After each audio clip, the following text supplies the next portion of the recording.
Each week we do something called a community moment where we invite one of you guys to come up here and share maybe a thought for the day. It could be something about your journey to free thought. It might be something about a book you've read. We've covered all kinds of territory with community moments, so we're pretty wide open.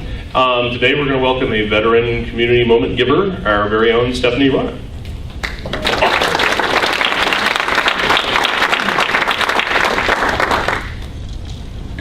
Good morning. Good morning. That was very nice. This morning I'm going to talk to you a little bit about a great experience I just had last month in May with my family. But before I get there, I'm going to talk a little bit about just briefly my journey to free thought, because that's kind of what led to this experience. And so last week I had a conversation with the owner of the coffee shop I just started working for. And we were talking about the fact that people's journeys, whether it's in religion or out of religion, is an evolutionary process. You evolve, whether it's through a kind of very conservative religion to maybe into a more liberal religion. And then we used to have very polytheistic religions, and we're moving into monotheistic religions. So this whole process is evolutionary. So you can't tell somebody to immediately stop being religious and move to atheism or move to agnosticism, because that's this stop point, and that's this shocker. So it's an evolutionary process, which is slow. We know evolution takes a long time. So we can't all of a sudden expect everybody in America to be on the same page as us. And when I say us, I'm talking about me. I'm not saying everybody here is the same as me either. Okay, this was just the conversation that me and this man was having. And it was very eye-opening to me, because I really like to think that everybody should think like me. And that can't happen. And we got on this topic because we were talking about the Rothko Chapel, which is a great chapel if you haven't been there. It's down in the Montrose area, and you go in, and every religion or non-religion is allowed to just sit in peace. They have books for every religion. They have atheist books, and you just kind of sit there and read or meditate. I have no sound. I'll be loud. You sit, you meditate, and ponder, and just reflect on life. It's fabulous. I'm loud. You can hear me anyway. Okay. It's a great experience. Anyway, so I was thinking about my evolutionary process. I'll let Joe figure that out for a second. And I started by being very Mormon and leaving that when I was 12 because it didn't make sense. And then for a couple of years, I was just kind of floating around, not really understanding. And then I started going to a UU church, which both of my parents liked a lot more than not being religious, because I was involved in something and maybe I would spiritually go back, but whatever. And then I came to a point where I realized that I just didn't believe anything. So there's my evolutionary arc. And I came and started coming to Oasis, and I met all these wonderful people who I felt supported by, and I felt that I could have a strong support system. And I remember speaking with quite a few people saying, I feel very dishonest by not being open with my family about my beliefs, and I don't know how to approach it. And it was my dad who I was very concerned about, because he's one of those very right-wing, conservative, religious people, and you're generally, I was very afraid to talk to him about my beliefs. Is that, okay. Still being loud, okay. So, anyway, through talking with all of these warm, compassionate people that are here at Houston Oasis, I figured out how I could talk to my father in a loving way and be honest with him without offending him, and it's back. And I did that, and I talked with him. And after having that great conversation with him, I was no longer in need to hide myself from my family anymore. So I got to be honest on Facebook. I got to be honest with everybody, my brothers, my sisters, my aunts, my uncles, cousins, and I have a lot of family. I come from a family of 8 kids. There's a lot of people I got to be honest with. And after doing that, my brother talked to me, and he was an atheist. And he was very open about being an atheist. But we all of a sudden became very close. And he lives in San Diego, so it's not like we're hanging out every day or getting drinks. But on Facebook, we were talking all the time. and we'd have phone call conversations. And when I had a concern about something else going on in my life, I could call him because we had the same perspective that I wouldn't have known otherwise until I was honest with myself. That was my evolution. So, I'm gonna grab my handy dandy mouse now. Okay, so what was really cool, let me make sure this doesn't turn off on me. Is it off? I don't know what's going on. Your computer's Oh, my computer. I like you smart computer people. Yeah.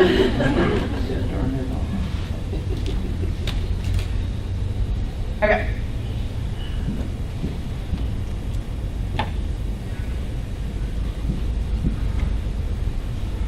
So, great thing happened. Back in December, I was in Florida for Christmas with my mom and my grandmother.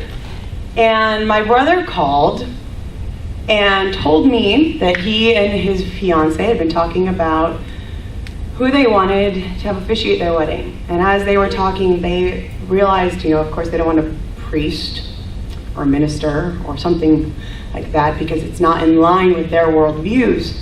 And as they were talking, they realized the person in their life who most shared their worldviews was me. And so they asked me to officiate their wedding, which is a hugely kind, wonderful thing to ask. And of course I was crying and there were tears. And even my mother, who was in the front seat of the car, a very religious woman, was crying and was moved and touched that there can be so much warmth and joy brought together by me and my brother, who are 15 years apart and never were raised together. So the only thing that has brought us together is this thing of a lack of belief in a God, okay? So, what I'm gonna do now is just kind of share a little bit about the wedding ceremony that we did in Cancun, which was really awesome. Maybe. Work. Maybe I'll just come over here. All right. It just doesn't like me at all, guys. Okay. There you go. So, this was, okay, so in weddings you always have blessings. Well, we needed a non-religious blessing. So this was our blessing for the wedding. With the horizon our only walls, the sky our only ceiling, and the earth our floor, we meet here in nature to affirm love. And this is a picture of my brother and I at the wedding. Very pretty. It was a rainy day, actually, so we're in Cancun getting married on a rainy day. So, pretty awesome. And my brother, of course, not being religious, when they asked what does that mean, was like, it means that there's a weather pattern moving. Means nothing, guys. This is my nephew, Preston, and my niece, Elise, and his beautiful now bride, Robin.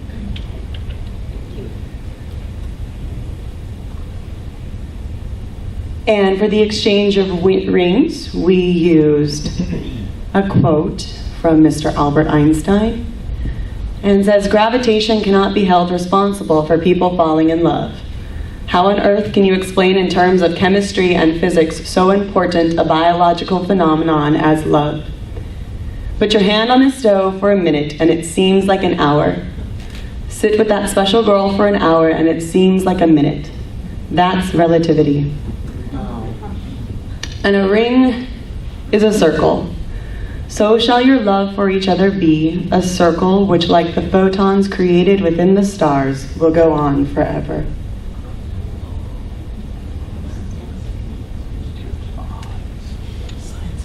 This is, in fact, it was that moment when it started downpouring on us. So I think,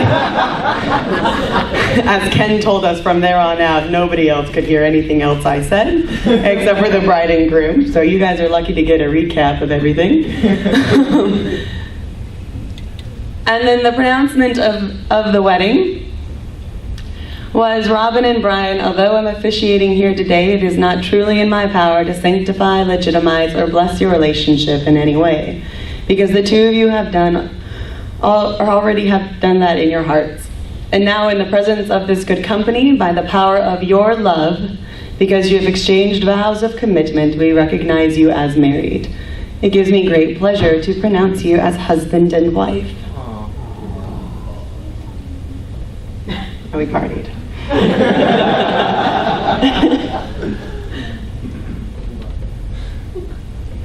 And then again, there's lots of blessings in a traditional marriage. So even that last statement usually is like, by the power invested by me by the state, or the power invested in me by God.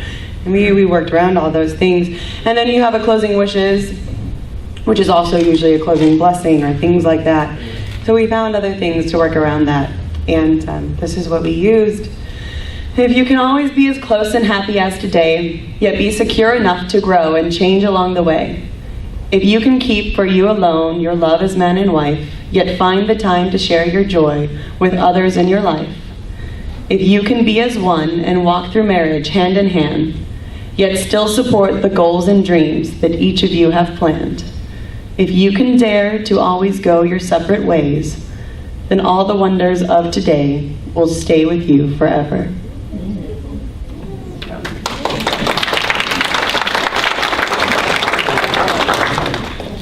Go back to the celebration. So, anyway, the lights back on, maybe it's just so dark.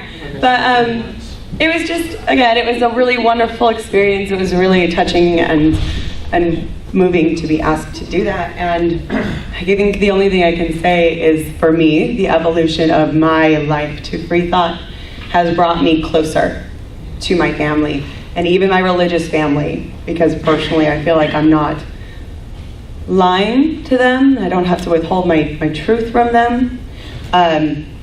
Both of my parents are very religious. They go to the Mormon temple every month or every week, whenever they're supposed to. And both of them proofread all of the content on the Houston Oasis website. So, I'm just going to say that. So I'm not telling any of you that that's the evolution that you're going towards or where you're going to be, but I'm just wanting to share my story with you about my evolution and where it's brought me and closer to my family. So thank you for letting me share.